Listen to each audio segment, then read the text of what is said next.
Hello everyone, welcome back to the Samajik Guru channel. आज हम करने जा रहे हैं क्लास 8th के मैथ्स का सैंपल पेपर 4।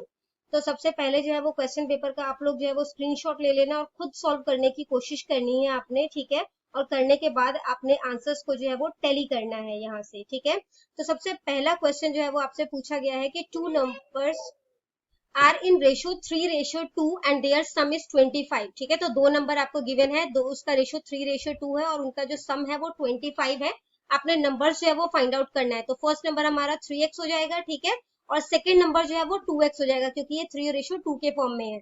क्वेश्चन के अकॉर्डिंग क्या बोला है, इन दोनों को अगर ऐड करते हैं तो वो 25 बनता है। तो मैंने 3x + 2x = 25 कर दिया। इन दोनों को प्लस किया तो 5x हो गया = 25। x यहीं पे रह जाएगा, यहाँ पे 5 मल्टीप्लाई हो रहा है, दूसरी साइड जाके डिवाइड हो जाएगा। तो हमारा आंसर जो है वो 5 आ गया, ठीक है। तो फर्स्ट नंबर जो है वो हमारा क्या हो जाएगा, 3x था तो 3 × 5 = 15। और सेकेंड नंबर जो है वो 2x था यानी कि 2 × 5 = 10, ठीक है। नेक्स्ट क्वेश्चन आपसे पूछा गया है, right the upper and lower limit of class interval 20 to 35। अपर और लोअर लिमिट जो है वो लिखनी है। तो आपको ये याद रखना है, जो स्टार्टिंग लेवल होगा वो लोअर लिमिट है और जो लास्ट में नंबर आता है वो है आपका अपर लिमिट। नेक्स्ट क्वेश्चन आपसे पूछा गया है, find the volume of a cuboid with dimension. आपको वॉल्यूम जो है निकालनी है आपने क्यूबॉइड की, जिसका कि डायमेंशन यानी लेंथ ब्रेड्थ हाइट जो है वो इतनी गिवन है। तो वॉल्यूम जो है वो कैसे निकाला जाता है, इन तीनों को मल्टीप्लाई करके, और वॉल्यूम हमेशा क्यूब के फॉर्म में निकलता है। अब ये सेंटीमीटर है सबके आगे, ठीक है। तो आंसर हमारा सेंटीमीटर क्यूब में निकलेगा। तो मल्टीप्लाई किया तो 120 सेंटीमीटर क्यूब आ गया। नेक्स्ट क्वेश्चन है आपका, if x and y are in inverse proportion then find the value of p। अब ये इनवर्स प्रोपोर्शन में है, इनवर्स प्रोपोर्शन में होता है तो x1 और y1 जो है वो मल्टीप्लाई हो जाता है, ठीक है। और x2 और y2 जो है वो मल्टीप्लाई हो जाएगा। तो हमने मल्टीप्लाई कर दिया, 6 × 12 = 9 × p, ठीक है। तो यहाँ पे ये 72 आ गया और इसको मल्टीप्लाई किया तो 9p आ गया। 9 जो है वो p से मल्टीप्लाई हो रहा है, उधर जाके डिवाइड हो जाएगा। तो यहाँ पर क्या आ गया, 8। तो हमारा p जो है वो 8 है। अब आ जाते हैं हम लोग पार्ट बी पर। स्टूडेंट्स, अगर आपको हमारी वीडियोस पसंद आती है, हमारी वीडियोस आपके लिए किसी भी तरीके से हेल्पफुल है, तो हमारे चैनल को अभी सब्सक्राइब कीजिए। नेक्स्ट क्वेश्चन है आपका, सॉल्व द इक्वेशन। आपको जो है वो इक्वेशन दी गई है, इसको सॉल्व करना है, ठीक है। तो 3t - 2/4 - 2t + 3/3 = 2/3 - t। तो यहाँ पर जो है वो हमने इसके नीचे कुछ नहीं है, मतलब 1 है। यहाँ इसका हमने एलसीएम लिया तो ये 3 आ गया, ठीक है। अब ये तो इसके नीचे तो 3 था, ये एज इट इज उतर गया, माइनस अब इसको 3 बनाया है हमने, तो ऊपर भी 3 से मल्टीप्लाई कर देंगे तो ये 3t हो जाएगा, ठीक है। इसको जो है वो हमने एलसीएम लिया तो ये 12 हो गया। ऊपर वाले जितने भी नंबर से इनको 3 से मल्टीप्लाई कर दिया, यानी कि 3t को 3 से मल्टीप्लाई किया तो 9t हो गया। -2 को 3 से किया तो -6 हो गया। इसी तरीके से इस नंबर को जो है वो 4 से मल्टीप्लाई कर देना है, ठीक है। तो 4 को जब आपने -2 से मल्टीप्लाई किया तो -8t हो गया। और 4 को जब आपने, ये माइनस है ना बाहर, तो ये माइनस का 3 हो जाएगा। तो 4 को जब आपने -3 से मल्टीप्लाई किया तो माइनस का 12 हो जाएगा। 3 × 1 = 3, 3 × 4 = 12। यहाँ पे कटिंग हो गई, यहाँ पर जो है वो 1 आ गया, ठीक है। तो जब आप इसको क्रॉस मल्टीप्लाई करोगे तो यहाँ पे क्या आ जाएगा आपका, 90 - 8t 90 - 6 - 80 - 12 = 4 × 2 = 8 - 3t, ठीक है। सॉरी 12t हो जाएगा, ठीक है। तो 90 में से 80 गया तो यहाँ पे t बच जाएगा। -6 और -12 को जब आपने सॉल्व किया तो ये -18 हो जाएगा। तो t वाले नंबर जो है वो एक तरफ ले जाओ तो वो हो गया आपका 13t। और जो दूसरा -18 है, जब आपने उसको दूसरी साइड लेकर गए तो वो प्लस का बन जाएगा, ठीक है। तो वो 18 बन गया। इन दोनों को प्लस किया तो 26 हो गया। यहाँ पे 13t है, t = 26/13। जो आपने इसकी कटिंग की तो 13 × 2 = 26, तो t जो है वो आपका 2 आ गया। नेक्स्ट क्वेश्चन है आपका, 15 years from now Ravi's age will be 4 times his present age। तो रवि की एज जो है वो आज के टाइम, मतलब कि कह रहे हैं कि 15 साल जो है वो, आज से 15 साल बाद जो है रवि की एज जो है वो उसके आज के टाइम से 4 गुना जो है वो हो जाएगी। तो रवि की प्रेजेंट एज कितनी है, तो प्रेजेंट एज रवि की x मान लेते हैं, ठीक है। 15 ईयर्स बाद उसकी एज कितनी हो जाएगी, x + 15 हो जाएगी। अब क्वेश्चन के अकॉर्डिंग बोला गया है कि अगर जो है उसकी जो आज की एज है, ठीक है, तो वो जो है वो 4 गुना हो जाएगी अगर हम 15 साल बाद उसको कैलकुलेट करते। तो ये सीक्वेंस बन गया। अब x जो है वो दूसरी साइड ले जाओ, ये 3x बन जाएगा, 15 यहीं पर रह जाएगा। 3 जो है x से मल्टीप्लाई हो रहा है, उधर जाके डिवाइड हो जाएगा। तो x कितना आ गया, 5। यानी कि रवि की प्रेजेंट एज जो है वो कितनी हो गई, 5 इयर्स। नेक्स्ट क्वेश्चन आपको बोला गया है कि एक रेक्टेंगल जो है वो बनाना है आपने, जिसका कि एडजेसेंट साइड जो है वो 4 सेंटीमीटर और 5 सेंटीमीटर है। तो पहले हमने एक रफ डायग्राम बना लिया है, ठीक है। इसके बाद अब आपने क्या करना है, AB जो है वो आपने 5 सेंटीमीटर लिया, ए पर जो है वो अपने 90 डिग्री का एंगल जो है वो ड्रॉ करोगे, बी पर भी 90 डिग्री का एंगल ड्रॉ करोगे, ठीक है। इस लाइन को जो है आप आगे बढ़ा दोगे, तो बी पॉइंट से जो है वो अपने कंपास में 4 सेंटीमीटर की मेजरमेंट भरकर पहला आर्क लगाओगे इधर, और दूसरा आर्क जो है वो ए से इधर लगाओगे। तो आपने जो ए पॉइंट है और बी पॉइंट है दोनों पे 90 डिग्री का एंगल बना लेना है, ठीक है। अपने कंपास में 4 सेंटीमीटर की मेजरमेंट भर के आपने जो है वो डी पे आर्क लगाना है, मतलब इस लाइन पे आर्क लगाओगे और इसी तरीके से इस लाइन पे आर्क लगाओगे, और उसके बाद वो आपको डी और सी पॉइंट मिल जाएगा, इन दोनों को जो है वो ज्वाइन कर दोगे, ठीक है। तो आपका जो रेक्टेंगल है वो बनकर तैयार हो जाएगा। नेक्स्ट क्वेश्चन है आपका, एक पॉलीहेड्रॉन है जिसके कि 8 फेसेस हैं और 10 वर्टिसेस हैं, ठीक है। तो आपने एजेस जो है वो फाइंड आउट करने हैं। तो फेसेस जो है वो 8 है, वर्टिसेस 10 है, एजेस जो है वो x है। तो यूलर्स फॉर्मूला क्या होता है, f plus b minus e is equal to 2। तो फेसेस की वैल्यू हमने डाल दी 8, जो वर्टिसेस है वो 10 डाल दिया, माइनस e जो है एजेस जो है वो x हो गया इज इक्वल टू 2। तो 10 प्लस 8 जो है वो 18 minus x is equal to 2। यहाँ पे 18 जो है वो प्लस हो रहा है, उधर जाके क्या हो जाएगा माइनस। 18 में से 2 माइनस के तो माइनस का 16 आ गया, क्योंकि बड़े के आगे माइनस का साइन है, ठीक है। तो माइनस से माइनस कैंसिल हो जाएगा, तो x जो है वो 6, यानी कि नंबर ऑफ एजेस जो है वो 16 हो गया, ठीक है। नेक्स्ट क्वेश्चन है आपका, a truck covers a distance of 14 kilometre in 25 minute. 14 kilometre 25 minute में ट्रेवल करता है, ठीक है, एक ट्रक जो है। If speed is uniform then how much distance it would cover in 5 hours. अगर यूनिफॉर्म स्पीड है, मतलब एक जैसी स्पीड है, ठीक है, तो 5 आवर्स के बाद वो कितना डिस्टेंस जो है वो ट्रेवल करेगा। तो हम जो है वो देखते हैं कि 1 आवर में 60 मिनट होते हैं, तो हमने 5 आवर्स को 60 मिनट में कन्वर्ट कर दिया, यानी कि 300 मिनट्स हो गया, ठीक है, क्योंकि यहाँ पे हमें एक यूनिट जो है वो 25 मिनट्स की दी हुई है। तो 14 किलोमीटर जो है वो 25 मिनट में ट्रेवल कर रहा है, x किलोमीटर जो है वो 300 मिनट्स में वो ट्रेवल करेगा। तो ये डायरेक्ट प्रपोर्शन में है, ठीक है। तो हमने 14/25 कर दिया, और यहाँ पे x जो है वो 300 की कर दिया, क्योंकि डायरेक्ट प्रपोर्शन क्या होता है, x1 divided by y1 is equal to x2 divided by y2, ठीक है, या आप कह सकते हो अपॉन y2। तो 40 क्रॉस मल्टीप्लाई किया तो क्या हो गया, 14 को 300 रखो, मल्टीप्लाई करोगे यहाँ पे, और 25 को x से, तो 25x हो गया, ठीक है।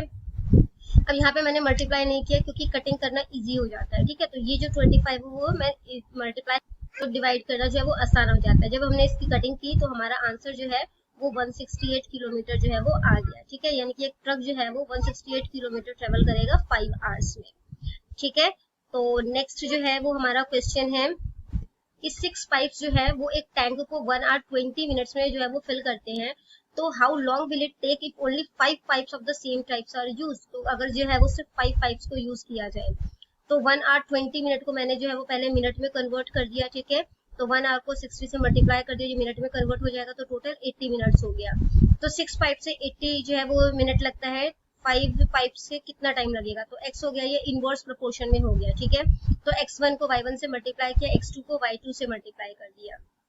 तो 6 को 80 से मल्टीप्लाई करोगे 480 आ गया, 5 को x से करोगे 5x आ गया, 5x के साथ मल्टीप्लाई हो रहा है, उधर जाके क्या हो जाएगा डिवाइड, ठीक है। तो जब आप इसकी कटिंग करोगे तो 96 मिनट आ जाएगा, ठीक है।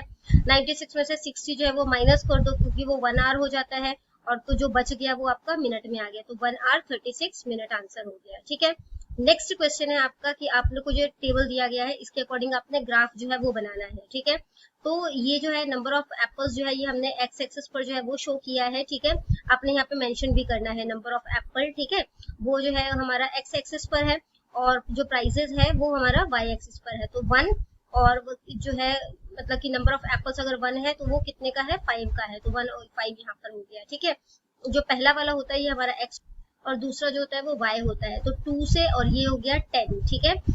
थर्ड जो है वो हमारा 3 और 15 है, तो 3 से हमने आगे जो है वो ड्रॉ करोगे, और ये 15, इसी तरीके से 4 और 20 अब जो है सारी लाइंस ड्रॉ कर लोगे और उसको आपस में मिला दोगे, ठीक है। तो आपका ग्राफ बनकर जो है वो कंप्लीट हो जाएगा। या तो वो क्वेश्चन अटेम्प्ट करो, या दूसरा क्वेश्चन आपसे पूछा गया है कि what was the patients temperature at 1 PM। 1 PM पे पेशेंट का टेम्परेचर जो है वो कितना था, तो ये 36.5 है, ठीक है। तो 36.5 degree Celsius. When was the patient's temperature 38.5 degree Celsius. तो 38.5 जो है उसका टेम्परेचर जो है वो कब था, ठीक है। तो वो हमने जो है वो फाइंड आउट करना है, तो वो 12 बजे है, ठीक है। तो 12 नून पर जो है वो टेम्परेचर है। When was the patient's temperature maximum। सबसे मैक्सिमम उसका टेम्परेचर कितने बजे था, 11 बजे था, और कितना था वो 39 डिग्री था, ठीक है।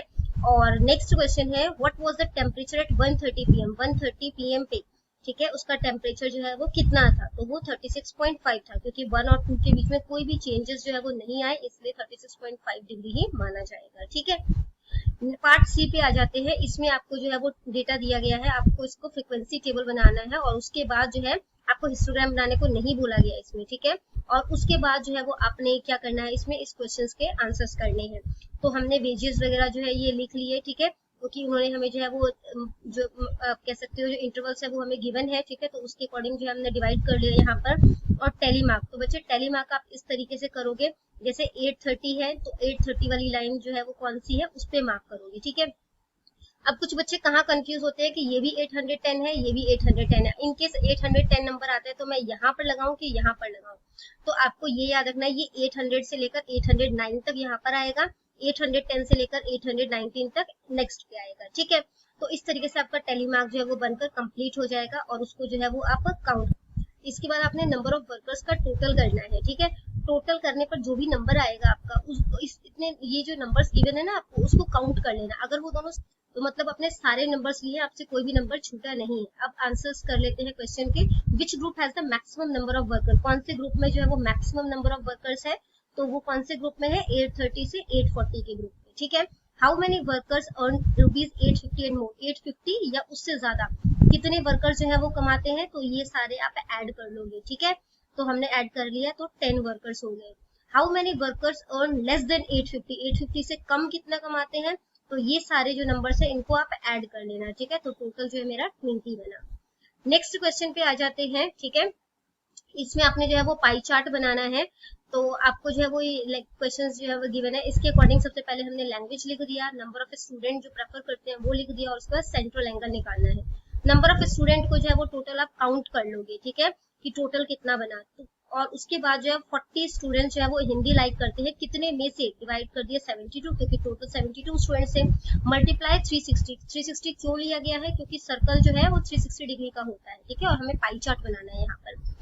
तो मैं सजेस्ट करूंगी आपको कि पहले जो है वो 72 और 360 को सॉल्व कर लो, क्योंकि बाकी के लिए आपके लिए इजी हो जाएगा सॉल्व करना।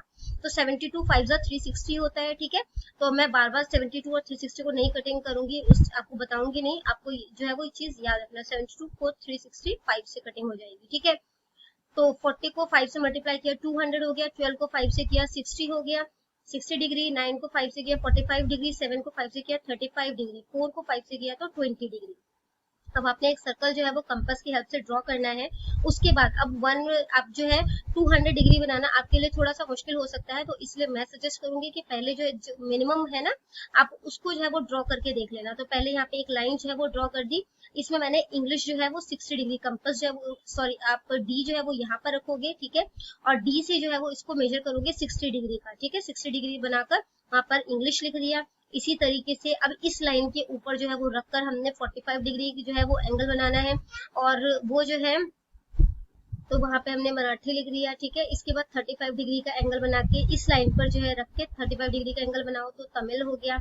उसके बाद यहाँ पर रखकर 20 डिग्री का एंगल बनाओ, बाद में मेजर करके देखो अब क्या होता है कि 180 डिग्री जो होता है वो एक स्ट्रेट लाइन बनेगी, है ना, और ये 20 डिग्री जो है वो बच रहा है। तो यानी कि ये सारा जो है यहाँ से लेकर यहाँ तक का एरिया जो है ये 200 डिग्री का बन जाएगा। ठीक है, 11th क्वेश्चन जो है वो क्या है, godown is in the form of cuboid, एक गोडाउन जो है वो क्यूबॉइड शेप में है, उसका मेजरमेंट जो है आपको गिवन है। ठीक है, तो इसमें कितने क्यूबॉइडल बॉक्सेस जो है वो आ सकते हैं, can be stored if it in the volume of one box is 0.8 metre cube. One box का जो वॉल्यूम है, ठीक है, वो 0.8 मीटर क्यूब है। ठीक है, क्योंकि वॉल्यूम जो होता है वो क्यूब में निकाला जाता है हमेशा। तो गोडाउन का पहले वॉल्यूम निकाल लेते, क्योंकि गोडाउन जो है वो भी क्यूबॉइड शेप में है, तो उसका वॉल्यूम क्या होगा, length into breadth into height, तीनों को मल्टीप्लाई कर दोगे तो 72,000 मीटर क्यूब आ गया। अब क्यूबॉइडल बॉक्स का वॉल्यूम जो है वो हमें गिवन है 0.8 मीटर क्यूब। ठीक है, अब इन दोनों को डिवाइड कर दोगे। ठीक है, तो यहाँ से पॉइंट हटाओगे तो ऊपर जो है वो 10 आ जाएगा। ठीक है, क्योंकि एक डिजिट के बाद है आपका पॉइंट जो है, तो 10 आ गया ऊपर। जब इसको आपने कटिंग करी तो क्या हो जाएगा, 8 9 से 72। ठीक है, और यहाँ पे ये 30 है, वो 30 जो है वो ऊपर आ जाएंगे, और उसको 10 से मल्टीप्लाई किया तो ये 90,000 जो है वो बन जाएगा। यानी कि 90,000 क्यूबॉइडल बॉक्सेस जो होते हैं वो जो है इस गोडाउन में स्टोर किए जा सकते हैं। या फिर नेक्स्ट क्वेश्चन आपने अटेम्प्ट करना है, जिसमें आपको बोला गया है कि आपको एरिया जो है वो रोम्बस का दिया गया है, जिसकी साइड जो है वो 5 सेंटीमीटर है। ठीक है, और उसका ऑल्टीट्यूड जो है वो 4.8 सेंटीमीटर है। If one of its diagonal is 8 centimetre long, अगर इसका एक जो डायगोनल है वो 8 सेंटीमीटर लंबा है तो दूसरा डायगोनल जो है वो कितना होगा। ठीक है, तो सबसे पहले रोम्बस का एरिया निकाल लेते हैं, वो होता है side into length of altitude. ठीक है, तो लेंथ ऑफ ऑल्टीट्यूड हमें गिवन है 4.8 और साइड उसकी गिवन है, तो इसको मल्टीप्लाई कर दिया 24 सेंटीमीटर स्क्वायर आ गया, क्योंकि एरिया जो होता है वो हमेशा स्क्वायर यूनिट में निकलता है। ठीक है, अब हमें जो है वो पता है कि दूसरा डायगोनल जो है वो x है। ठीक है, हम अज्यूम कर रहे हैं। अब as it is known that the area of a rhombus is half the product of its diagonal, अब ऐसा भी हमें पता है जो रोम्बस का जो एरिया होता है वो उसके डायगोनल का हाफ होता है। ठीक है, तो हमने जो है वो यहाँ पर उसका एरिया जो है वो लिख दिया और यहाँ पर जो है वो हाफ इंटू अब ये 8 इंटू एक्स कर दिया। ठीक है, तो यहाँ पर क्या हो गया, जब आपने इसको सॉल्व किया तो ये हो जाएगा, कटिंग हो जाएगी, 2 4 8, तो 4x हो गया इज इक्वल टू 24, 4 यहाँ पे मल्टीप्लाई हो रहा है, उधर जाके क्या हो जाएगा डिवाइड, तो आंसर आ गया आपका 6 सेंटीमीटर। जो दूसरे डायगोनल का लेंथ है वो 6 सेंटीमीटर है। तो यहाँ पर आपका सैंपल पेपर 4 भी कंप्लीट हो जाता है। इनकेस कोई भी डाउट है तो कमेंट सेक्शन में क्वेश्चन कीजिए, आपको रिप्लाई मिल जाएगा। और सैंपल पेपर 5 जो है वो मैं बिना ऑडियो के ही जो है वो डाल दूंगी, ताकि आप लोग अपने पेपर की प्रिपरेशन जो है वो टाइम से ही कर सकें। ठीक है, थैंक यू वेरी मच।